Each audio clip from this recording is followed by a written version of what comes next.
Sands Roofing and Siding, we've chose to partner up with Malarkey Roofing Products, which across the board has class impact resistant shingles about 7 years ago. And the reason is because of this right here.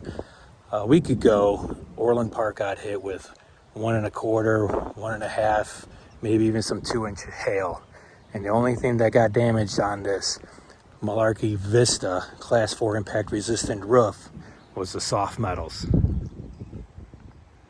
The roof vents. The shingle withstood it. Now the reports say this had 1.25 inch hail. That was it. The only thing once again on here, the soft metals got damaged. The homeowner wants, an estimate on that or submit that to the insurance company.